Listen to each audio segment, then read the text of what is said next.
आज के कालांश में हम अध्ययन करेंगे बीए द्वितीय वर्ष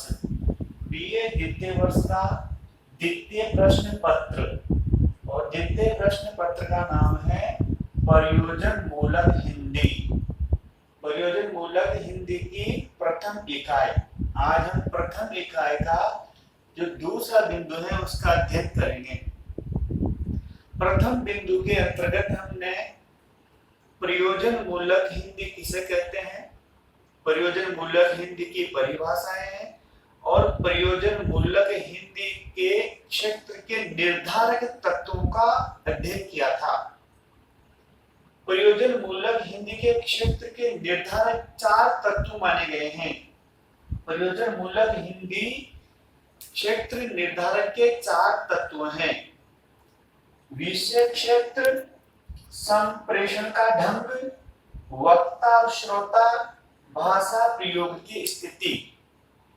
भ्रांतिवश पिछली क्लास में हमने बार बार इनको क्षेत्र नाम दिया था।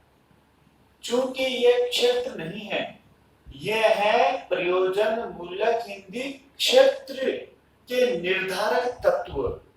प्रश्न पूछा जाएगा कि प्रयोजन मूलक हिंदी क्षेत्र के निर्धारक तत्व कौन कौन से हैं, तो आपको 4 तत्वों का वर्णन करना है।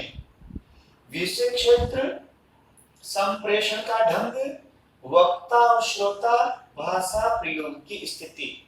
और आज हम अध्ययन करेंगे प्रयोजन मूलक हिंदी के क्षेत्र।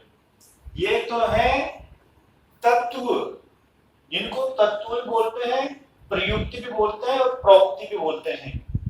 प्रश्न अगर आता है प्रयोजन मूलक हिंदी के तत्व, तो 4 का वर्णन करना है। प्रयुक्ति भी पूछा जाए या प्रोक्ति पूछा जाए तो 4 का वर्णन करना है, जो पिछले क्लास में हमने अध्ययन किया था। अब अगर से प्रश्न आता है कि प्रयोजन मूलक हिंदी के क्षेत्र कौन कौन से हैं, तो प्रयोजन मूलक हिंदी के क्षेत्र कौन कौन से हैं देख लेते हैं। पहला लिखा हमने वाणिज्य व्यापार क्षेत्र की प्रयोजन मूलक हिंदी का प्रयोग कौन कौन से क्षेत्रों में होता है। प्रयोजन मूलक हिंदी कौन कौन से क्षेत्रों में बोली, पढ़ी और लिखी जाती है। तो पहला हमने देखा वाणिज्य व्यापार क्षेत्र, दूसरा है वैज्ञानिक एवं तकनीकी क्षेत्र, तीसरा है कार्यालय क्षेत्र, चौथा है न्यायालय क्षेत्र, पांचवा है सामाजिक क्षेत्र, छठा है संचार माध्यम क्षेत्र और सातवां है विज्ञापन के क्षेत्र। प्रयोजन मूलक हिंदी का प्रयोग कहां-कहां पर होता है, प्रश्न यह है। अब वापस देखते हैं कि प्रयोजन मूलक हिंदी का प्रयोग वाणिज्य व्यापार के क्षेत्र में भी होता है। वाणिज्य व्यापार का जो क्षेत्र है वो विस्तृत है और प्रयोजन मूलक हिंदी का प्रयोग इसमें इसलिए किया जाता है कि एक क्षेत्र का व्यक्ति दूसरे क्षेत्र की भाषाओं को जान सके, समझ सके।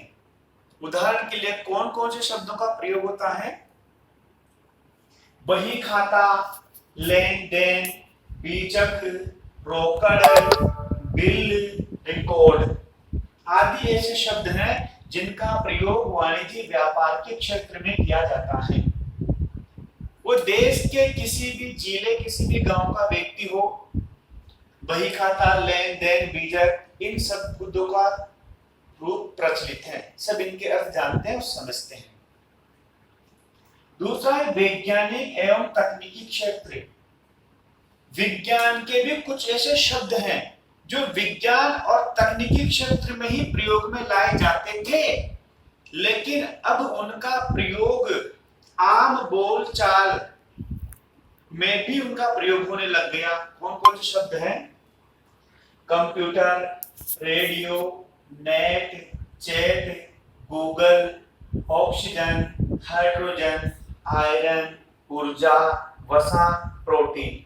पहले इन शब्दों का प्रयोग सिर्फ और सिर्फ वैज्ञानिक और तकनीकी क्षेत्र में होता था, लेकिन आज इन शब्दों का प्रयोग हम आम बोल बोलचाल की शब्दावली में भी इनका प्रयोग करते हैं।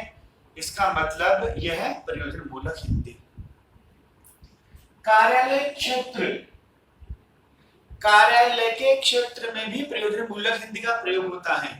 पहले यह शब्दावली सिर्फ प्रशासनिक कार्यालय में ही प्रयुक्त की जाती थी। अब दैनिक जीवन के बोलचाल में भी इन शब्दों का प्रयोग होता है, जैसे सेवा में, प्रतिष्ठा में, प्रेषक, महोदय, भवदीय, इन शब्दों का प्रयोग पहले प्रशासनिक कार्य में होता था। यानी कि प्रशासनिक कार्यों में जो भाषा प्रयोग में लाई जाती है वह प्रयोजन मूलक हिंदी का ही रूप है। चौथा है न्यायालय क्षेत्र। न्यायालय में भी खंड, उपखंड, विधियां, उपविधियां ऐसे शब्दों का प्रचलन था।